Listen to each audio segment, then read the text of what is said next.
Hi, thank you for joining us, and I'd like to welcome my fellow panelists onto the stage here.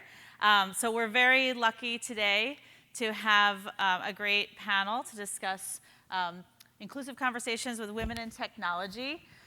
Joining us today, I'm going to let them do their own introductions, but we have LaKeshia Shephard, who is the CEO of Virtual Enterprise Architects, and Yakaru Dezaki, who is a senior software development manager at Amazon Game Studios. Very cool job.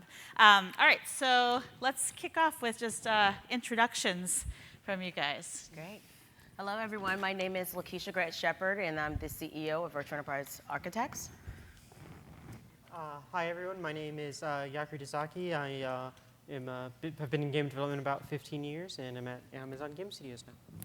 And I'm Tricia Davis-Muffett, so I lead global public sector marketing here at AWS, government, education, and nonprofits. So who in the audience has heard of the We Power Tech program? Anyone? All right. So I just want to start out by giving you a little bit of an overview of what that is and what we're trying to do with We Power Tech.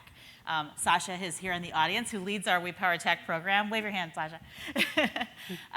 But the We Power Tech program we launched a year ago at AWS, and it really is a lot of inclusion and diversity efforts are really about the internal workings of the company. This one is about the entire industry and trying to make the technology industry more inclusive and welcoming to those who have been underrepresented in technology. And so it has really a goal of looking across the pipeline of talent, all the way from children to senior executives, and trying to help support those who may not see themselves in technology, to train the next generation of technologists, to build a community of those who need more support and help to feel included and welcomed in technology, and then also to showcase those who have been successful as role models for the next generation in technology. So that really is kind of the broad scope of what we're trying to do to help broaden opportunity for everyone and to help build a pipeline of talent for all of our customers and partners and everybody in the industry, because we know that there will be a huge need for talented people, and if we're only tapping a portion of the population, that's not going to work for anyone. So with that background, let's start out with just talking about what sort of brought you guys to technology. So LaKeshia, as a founder of a tech company, can you tell us about some of the challenges that you have faced and what you've seen in unconscious or conscious bias as you've gone through your career? Well, I've sort of seen the gamut as an owner and also as an engineer in the past. And specifically, though, as an owner, most of my experiences sort of are represented mostly in introductions. So, for example, in intro meetings for my company, one of the following things happen. One, the man or the gentleman that normally introduces themselves, when I follow, they assume that I am also with him, or I work for him, or I'm associated, somewhere in the leadership of that particular firm. And I sort of have to assert myself to say that I am, the CEO and owner of our company, of Virtual EA, and that I am not a part of that organization. As well as in introductions as well, I get things like, what's my background? What's my education? Things that I think are not typical personal questions when you introduce yourself. And it's a lot of questions about how did I get there versus the topics at hand. And I'm not there to make best friends and Shark Tank them and ask for money, but they literally get personal with me, which is totally opposite of my objectives. As the owner, I'm there to fulfill an objective for our company. So I'm really there to conduct business. And I get a lot of those unnecessary questions in trying to introduce my company. Another thing that I receive and see as well as in the introductions, there's always an assumption that, oh, I can't be the one running the company. I'm the owner, you're just the face of the company. You're not really running this day to day. And I've actually had some really outrageous experiences in which, like, in the past 2 weeks, so we're in the public sector, we mostly work with the federal government, and we had an agency actually tell me on the phone that I should consider bringing in a man opposite of me to provide the capabilities briefing. And I'm not going to say names, but I just said, okay.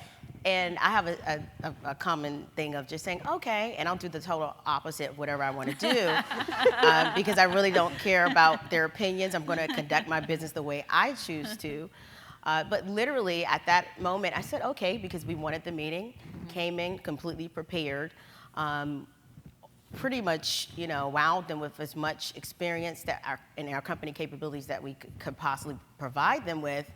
And at that point, there were no questions about whether or not we should have been in the room, whether or not I should have presented, and whether or not we were capable of doing the work. And so for me, it's that constant battle of when I hear questions and when I hear certain things, like they're like triggers for me. And it's almost like those thought bubbles. And for mine, it's a lot of curse words and ampersands and stuff and all kinds of symbols and hieroglyphics because I sort of see where we're going with the conversation, you know?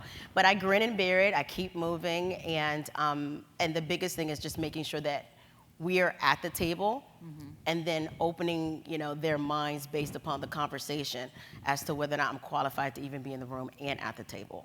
So I've experienced them all. I'm all reminded kinds of Teresa Carlson often says that when she writes her book, it's going to be called 20% More because she feels like as a woman in technology, she's always expected to, to look 20% better and be 20% smarter and be 20% more prepared, and also to spend 20% more on her upkeep of herself. You know what? It's the truth. And even as an owner, there's more pressure. But I've given that up a long time ago. When I first started it, I paid more attention. But now I could care less. So that's what happens over time. But yeah, I've seen the gamut. Yeah. And Yakaru, have you had similar experiences? Yeah, one of the classic rules is if you're a woman in the game industry, do not have a desk near the front door or you will be assumed to be the receptionist. And like almost every girl I know in the game industry's had that experience happen. There's also kind of culturally games that are pretty interesting because if you go back to like the 70s, it was actually a pretty gender neutral territory. And then when the big crash happened, when Nintendo came back to the States, nobody wanted a video game, so they sold it as a toy. We're dealing with the 80s toy stores, it's the boys aisle, the girls aisle, they made it a boys toy, and that's where the assumption all video games are for boys all got started. And so what's interesting about working in the industry is that you have these very divergent, like some companies are, very egalitarian, and others are, the quote-unquote bro culture, and you get all those assumptions built in. And there are even things outside of that. I spent a good part of my childhood in Japan, and there's the classic when you're in a meeting, as a woman getting heard, but it's even rougher when you're in a culture where you don't want to speak over people because quite frequently in a meeting it's the loudest voice wins, and they'll quiet down and then I can say my thing, and then that never happens. And so it's overcoming all those biases is also sometimes difficult if you don't kind of get the team on board and understanding the problem. You just get silenced, which is really hard when you're supposed to be the manager and leader. Yeah, I've had that experience myself, and I was on a leadership team in a sort of old guard systems integrator, and there were only 2 women on the leadership team, and the CEO had surrounded himself, or the president of the division had surrounded himself with these guys who were very rough and tumble, and he felt that he was encouraging debate by having them sort of shout at each other in the leadership meetings. And then I noticed that the other woman on the leadership team tried to engage in that shouting match, but the women shouting, sort of, it comes off as like shrill, right? And we get criticized for that. And I just noticed it was not working. So I pulled him aside, and he has several daughters. I pulled him aside, I was like, So I'm trying to engage in this debate culture that you say that you want to promote, but it's really not working for me, and I'd really like it if you could tone down the raucousness of that, because I can't engage in that debate, and and it took a bunch of conversations to get that sort of pointed in the right direction, but it's really tough when you're trying to wedge into that kind of a culture that doesn't want to hear you. So Yakaru, you've been in the industry for a number of years in a bunch of different roles. Yep. Since you're 12, right? Programming. How can companies be more intentional in their diversity efforts? I think there's kind of two main elements there. The first is the way you sort of think of your employees or your teammates, and then the second is the loads you put on them. So kind of a simple example, if you've got somebody who's a parent or has a disability, whether it's physical or mental, a lot of companies still have this sort of what I call the FaceTime evaluation. It's more important that they see you in the office, working late than how much you're getting done. And if you've got kids, you can't do that even if you're working from home or getting in early or things like that. And so that's one, kind of paying attention to those things, making sure the way you're evaluating people is actually what you care about.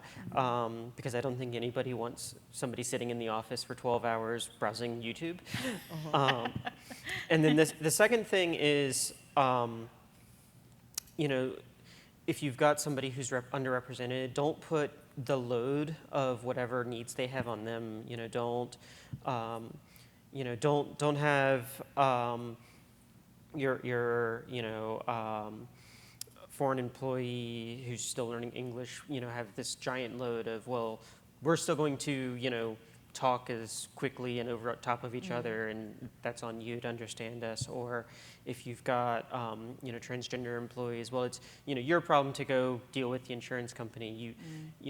And even internally, you can end up with issues where it's like, do I have to be every minority group I'm a member of, I end up having to be the dictionary for, and it's like, please, I shouldn't need to educate you about everything. And then kind of the last thing I'll mention is my mother works in the public sector actually at NASA, and she was talking with her boss one day, and he said, if he just goes and looks at a resume as the prereqs for the job, odds are very high the best match is going to be, the canonical 35-year-old, white Anglo-Saxon Protestant male, etc.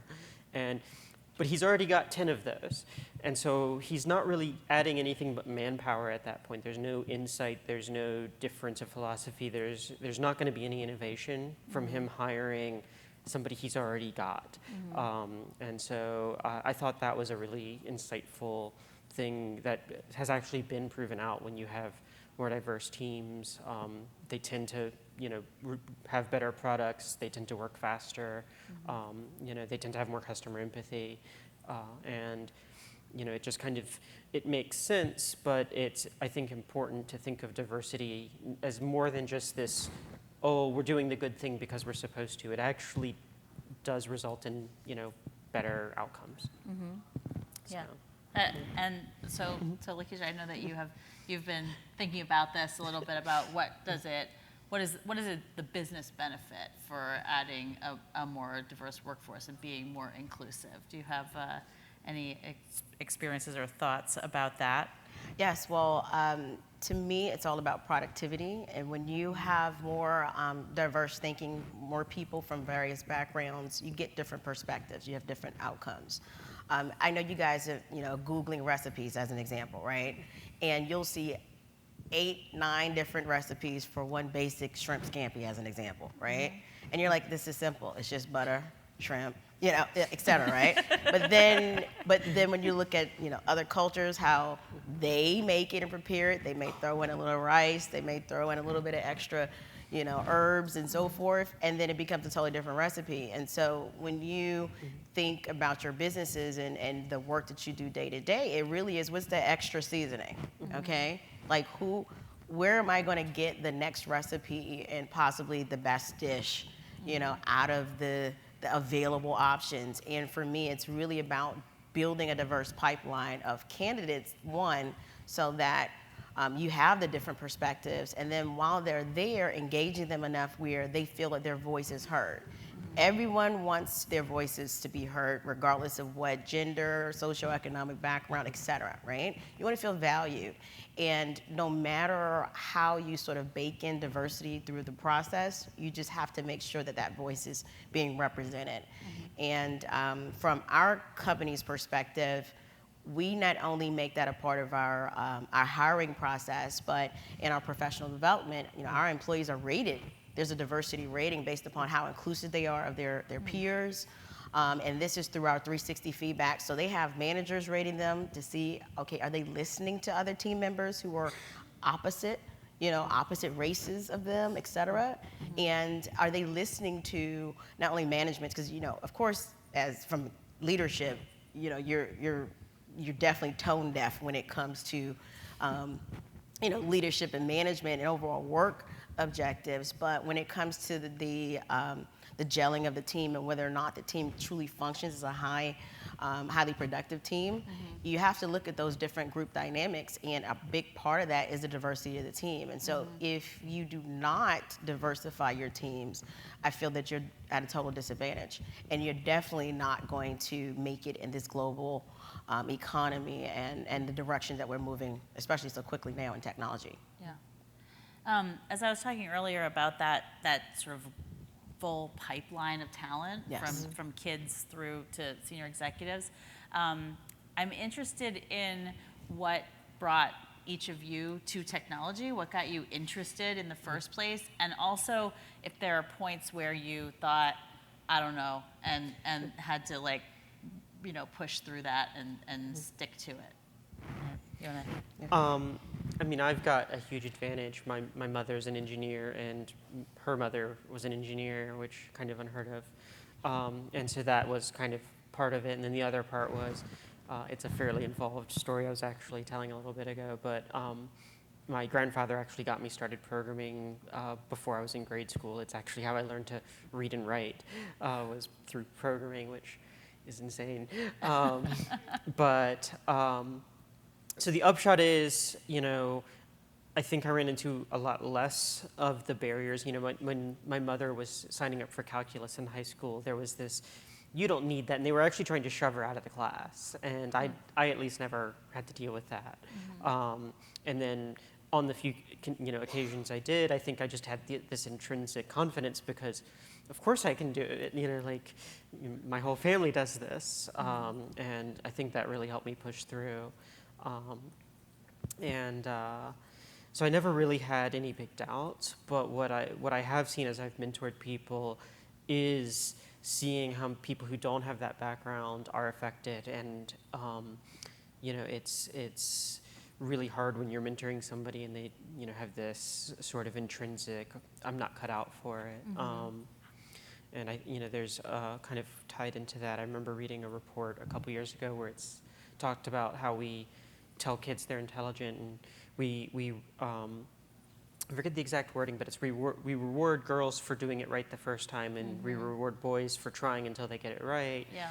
And what this tends to result in is, math being the example, is when girls do well in math, and then they hit algebra, geometry, calculus, somewhere in there, all of a sudden it's hard, and they feel like, well, I guess I'm not good at it, because being good at it means I just get it immediately, whereas boys are taught, culturally that it's about overcoming the challenge.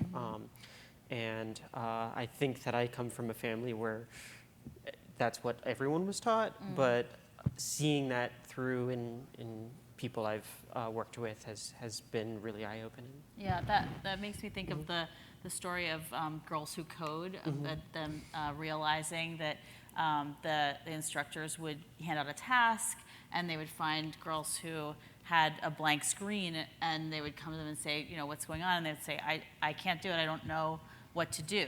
and that they had to figure out that the instructors should hit undo, undo, undo, undo, undo until they saw all the code that the girls had written, but that they preferred to erase it all and show a blank screen to the instructor rather than show imperfect code to the instructor.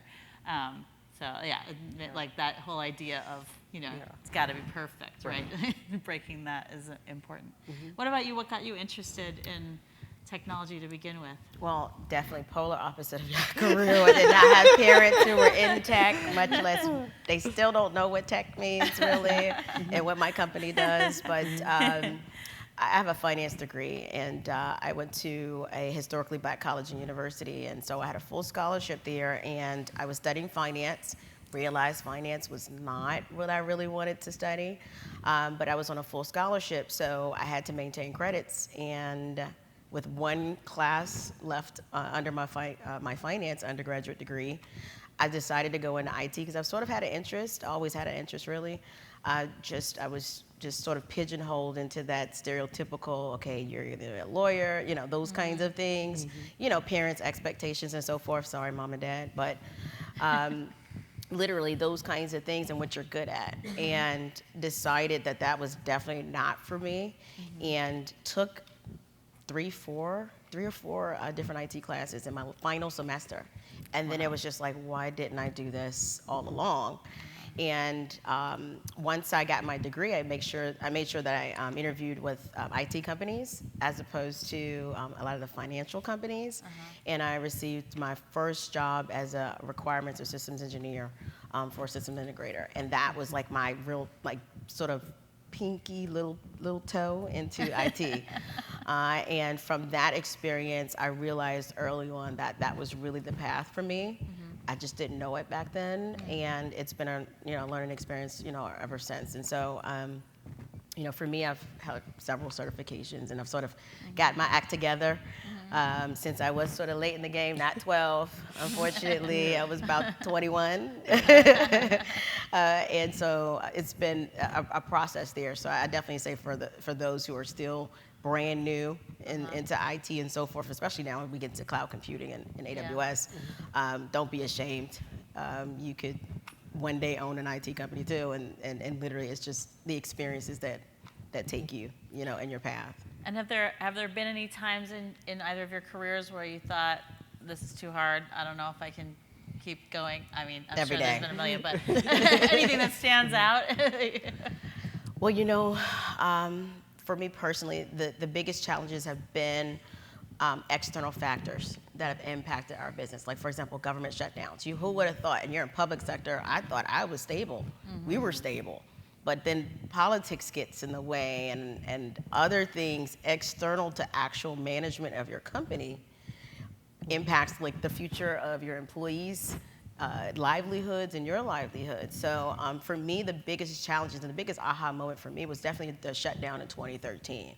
Because we've been in business 11 years, and in our 11-year history, we've seen all kinds of good projects, bad projects, any kind of projects, that kind of thing. But then when you have something totally external impact your business, for me, that was the most impactful. I mean, I remember at 11:59 waiting, looking at that clock, and it came down that we were going into shutdown and actually issuing out furlough letters and going through the process of how long is this going to last and impact my employees, because it stops retirements, it stops mortgages, it stops everything. And so at that moment, it was really that moment of, this is not only serious, for us, but these external things, I need to be more cognizant of how to better protect, the company, as well as, to better protect our employees by diversifying and putting in contingencies. So for us, moving towards certifications like CMMI and so forth from a standards perspective, that really forced the thinking of making sure we had lots of processes in place, so that way we can take advantage of other options and contingencies if things happen. So for me, there's no more pinnacle moment in our experience, in our history, than the shutdowns, and then when we hear about continuing resolution and all the political the legislative process. So, so for me, those are the things that sort of keep me up at night, whether or not, wondering whether or not what our politicians are going to do, and whether or not they're going to truly impact us every single day. Yeah, Yakaru, any times when you've considered giving up or hit really hard barriers? Yeah, I mean, I think the biggest one has basically been, there's been some pretty severe, like, imposter syndrome moments where it's just, I'm not cut out for this, sort of things.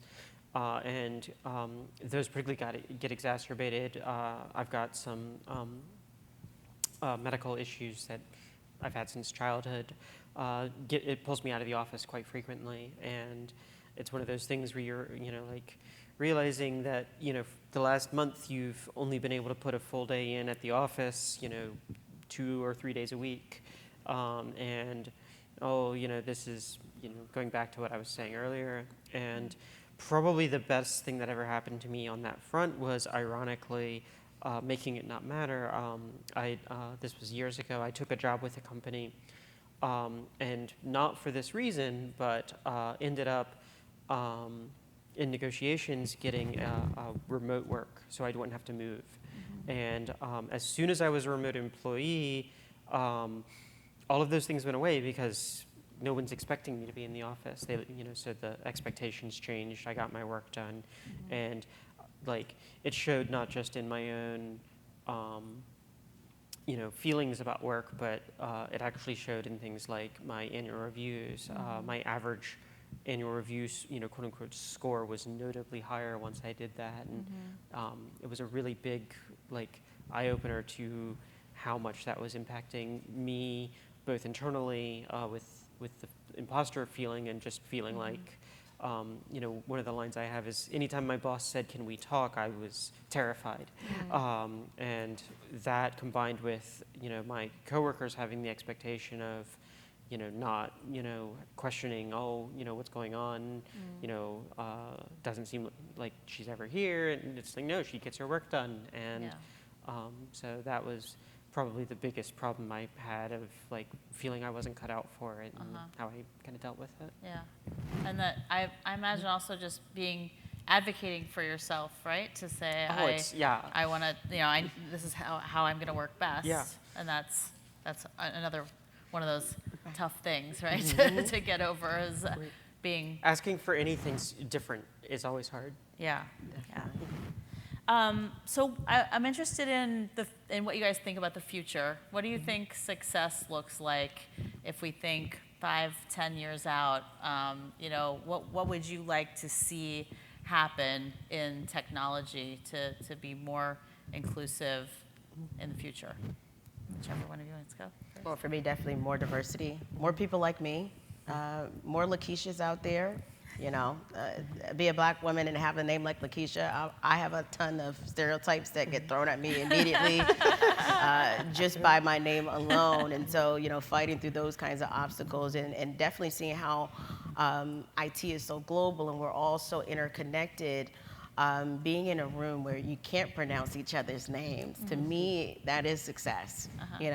I'm the biggest fan of nicknames, okay? And my staff will tell you that I have all kinds of nicknames and so forth, mostly related to the names, no descriptions, but literally to just abbreviate it. And then we always correct each other, of course, if we need to, just to make sure that we're pronouncing it and so forth. But outside of that, though, just making sure that we are inclusive of everyone and making sure that we see those different faces in the room. And as far as I think in the industry from an entrepreneurial perspective, seeing more women business owners, especially in the cloud space, as an example, or maybe even cyber, et cetera, making sure that those numbers continue to grow, which they have.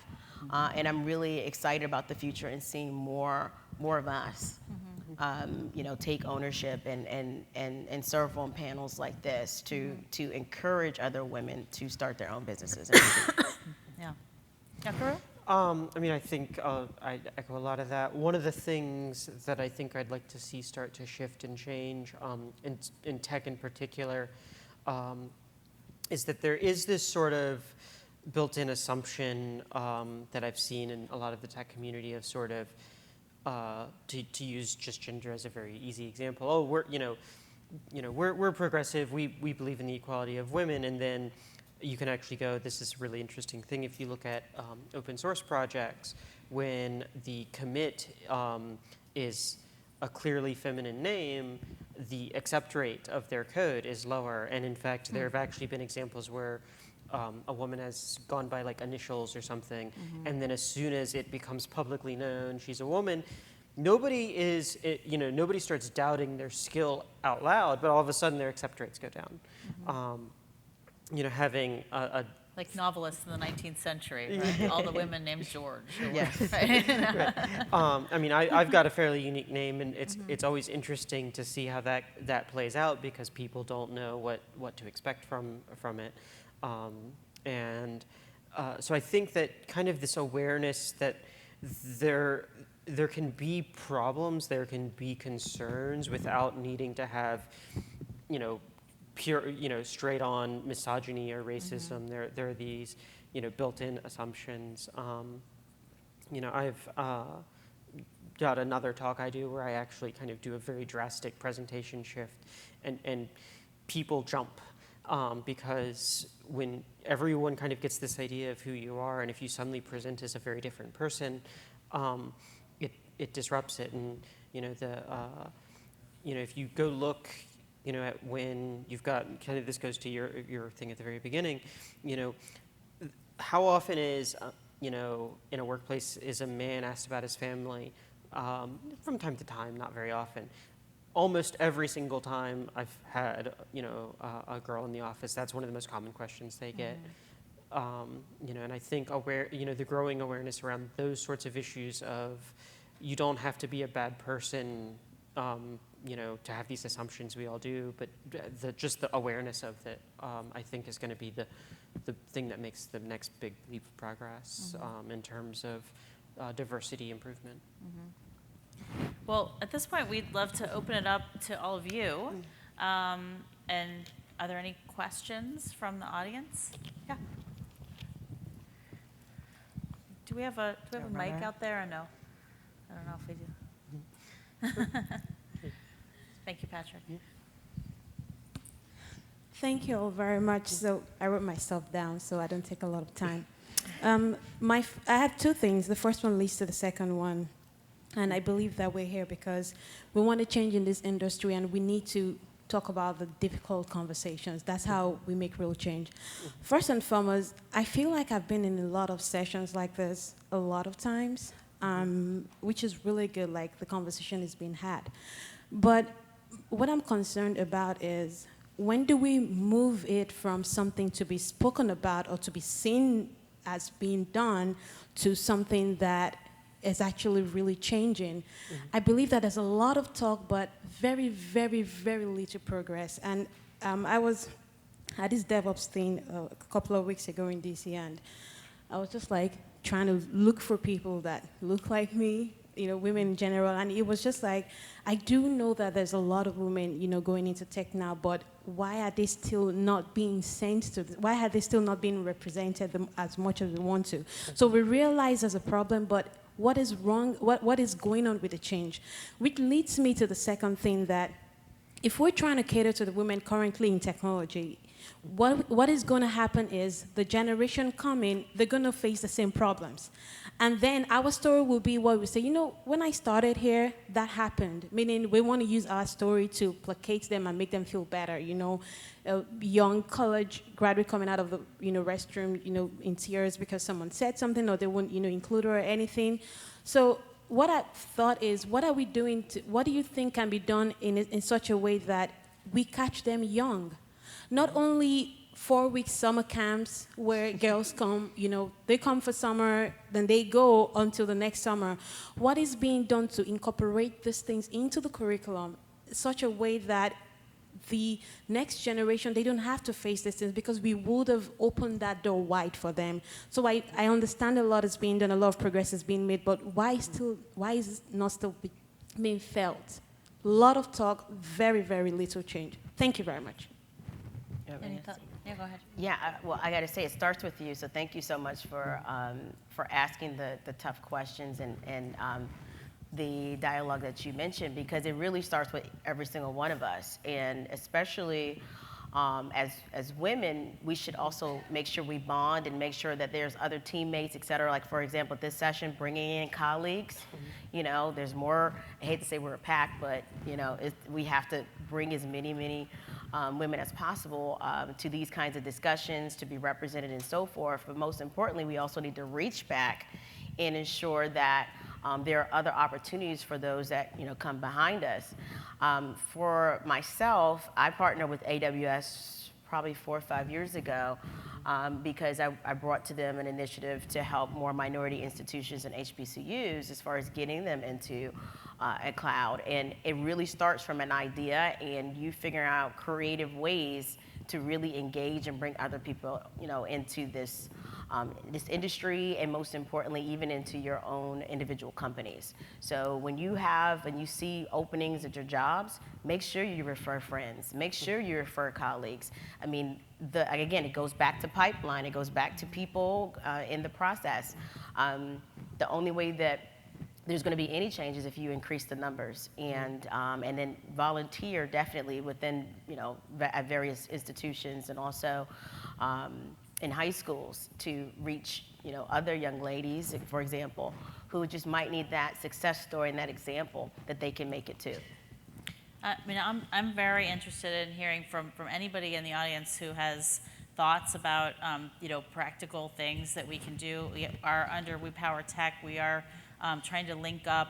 The program is not just about talking. We didn't want a program that was about talk. I mean, we include talk in our sessions so that we can talk about this stuff, but you know, linking up the We Power Tech with, for instance, our AWS Educate program, which is a free computer science training for anybody 14 and above, and trying to do specific outreach to people who might not gravitate to that automatically, and to universities that, you know, not just, you know, at first we got sort of the top computer science programs in the country, but now we're trying to reach out to a broader set of schools, you know, community colleges, but also HBCUs and women's colleges, and just a lot of different institutions, and trying to reach a broader audience and make sure people who wouldn't go searching for those programs are going to find out about them. But, you know, we would absolutely love to hear more ideas, because that's our goal, is to get more people really in the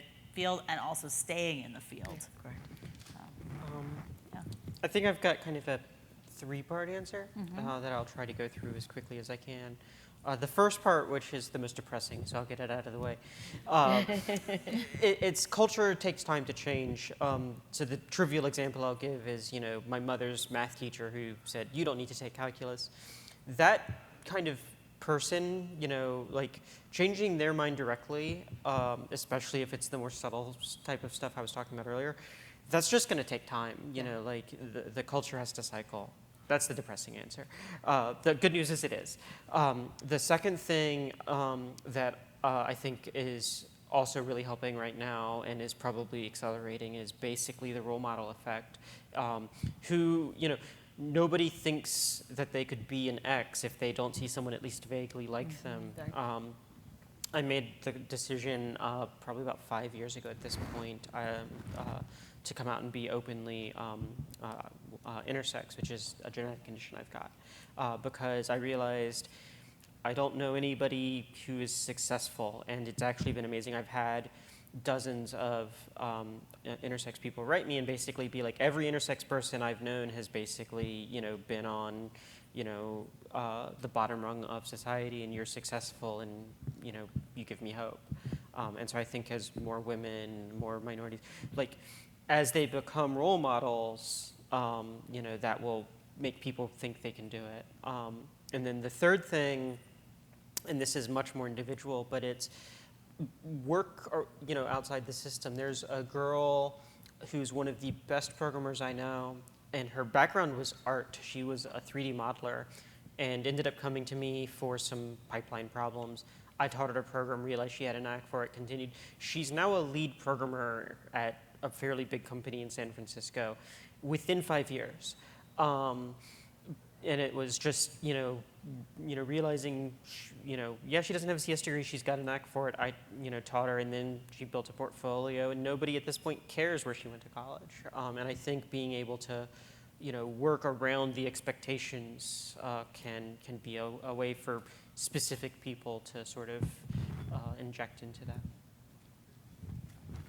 Other questions? Yeah, go ahead. So, Sorry.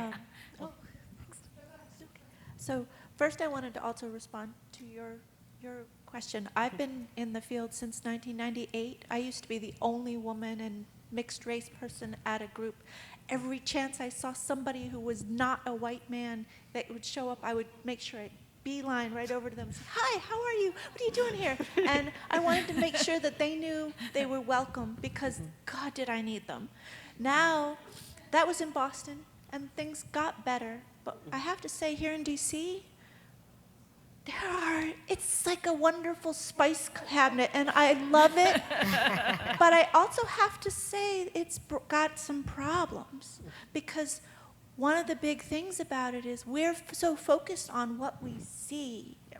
Like, I'm willing to bet if we raised hands to say who knew what Yakaru was bringing to for their history, I bet very few people would have recognized that. I bet looking at me, very few people would recognize that I'm mixed race and I've experienced being called the N-word and a bunch of other things. We need to have greater empathy that we're all bringing a unique story. And so even though we've experienced colorism, sexism, classism, every divism, we're here to be the better person, be part of the solution. So I just wanted to say that there's a lot more out there. Just because I'm lighter doesn't mean I don't have a bad, horrible walk too. But I wanted to ask, I have a horrible problem at the workplace, and I get talked over all the time. I cannot be heard. I will try to talk louder and talk like a guy, and then I sound crazy. Last night I was at an event, and I was ready to just walk out and quit.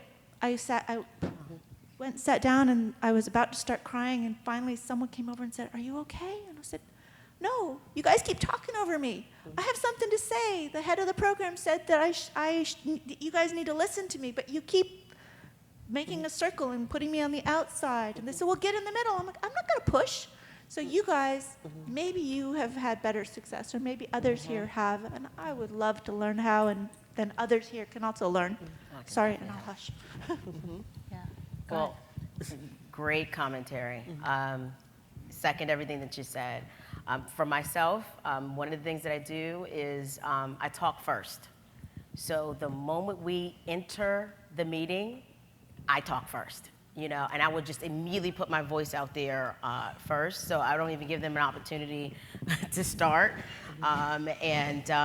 Chris, I know you're looking at me. It's the truth. I will literally just sort of steamroll them immediately and take over the conversation. And at that point, since I started the conversation, they have no choice but to sort of engage me, And I will be the quick one. It's almost like Representative Maxine Waters, where it's like, give me back my time.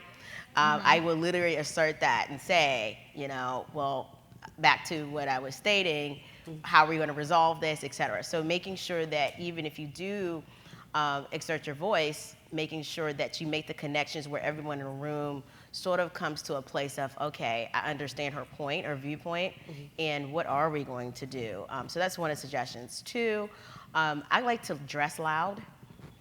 If you haven't seen that attire today, it's just definitely a little more toned down than normal.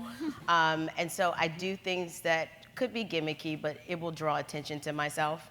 And I'm not afraid to slam down my water a little harder while I'm in the meeting, or take my purse and slam it down a little harder as well, and different things to sort of distract in order to break up the boys' network in the boys' meeting. But it really just takes a little bit of creativity. That's just something that I've done just to sort of insert myself. And it really just takes that confidence. You got to build up that confidence, too, to say that, listen to me and not be afraid. You have to really...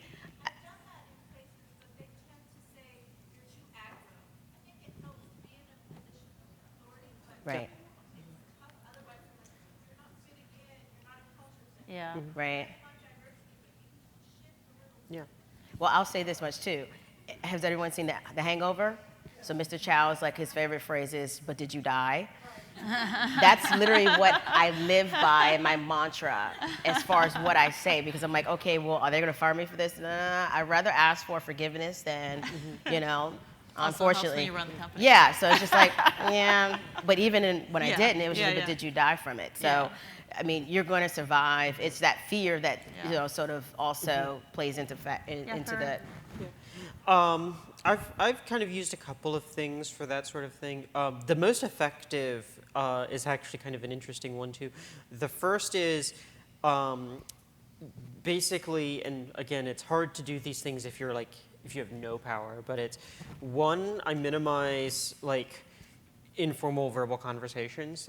That's not just because that means that the loudest voice wins. It also means that decisions get made that aren't documented. That's right. So I just try to minimize those as best I can as a culture on my team. And then the second is I reduce how many people are in the meetings. When it's a 3-person meeting room, it's a lot harder for it to become the who's talking loudest. In the 10-person meeting, that's what it always is. So those are the 2 easiest ones. The third, I've been wanting to try this, but I haven't gotten around to it. But at reInvent, one of the other members of the panel talked about how they actually had a number of rules that they would implement from time to time. Everyone gets to speak for X time, or sort of like almost an elementary school. Who has the speaking stick sort of a thing. And I've heard that they've gotten good results, and I've wanted to try it, but I haven't quite gotten to those yet. But again, all of those things are sort of. You don't have to be the CEO, but you probably can't be the new hire unless you've kind of got a way to back it up. Yeah. I think that you could show the research, but it's who will listen. I've implemented and I also wanted to take this moment to say thank you to the people, to the allies in the room, because I have made use of allies to try to get around that to a certain extent. So if I'm in a recurring meeting where this is happening and I can't seem to get a word in edgewise, I find 1 or 2 people who are not the worst offenders in the room and maybe just don't really see what's going on, because I do think that that's that unconscious bias, right? Where there's like that they just think that's just how it is. They don't see that it's happening.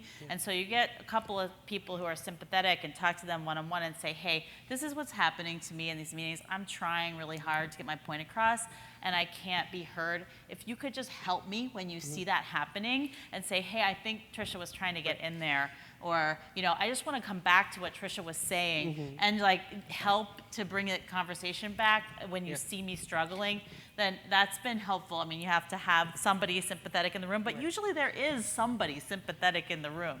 My team right now, the lead designer is the loudest person on the team, and he caught this. I didn't ask him, but he knows he dominates because he's the loudest person, but because I'm the co-lead, I'm the technical lead, he's the design lead, he notices when I'm trying to say something, and so he will actually do the talking over to hand it off to me, which is amazing. I think there was go ahead. Is this on? Hello? I was actually going to state what you just actually said, that I started my tech career in the Navy, actually. And for 2 of the places I was stationed at, I was the only female in the group. So I learned to look out to other divisions and find other people to talk to. And even now, in my current job, for just the federal employees, I am the only female again.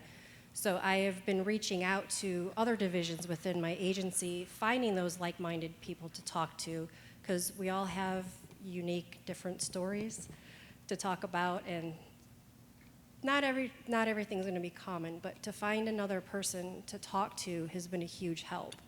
So finding those other people outside your current situation would also help. Yep. Right. I think this will be our last question. Yeah. Okay, or comment. Yeah, this is more of a comment to some of the younger folks. We've got some right here. Just show courage. I have been in situations where I think somebody brought up they challenged my education. I went and got my master's in IT. Why not? You know, you just have to do that. The other thing is always latch on to a mentor. I don't care how old you are. It matters as being a woman or anybody in this room. So just wanted to say that. Great. All right. Well, thank you so much for being so engaged. We appreciate you. And go out there and do some great stuff.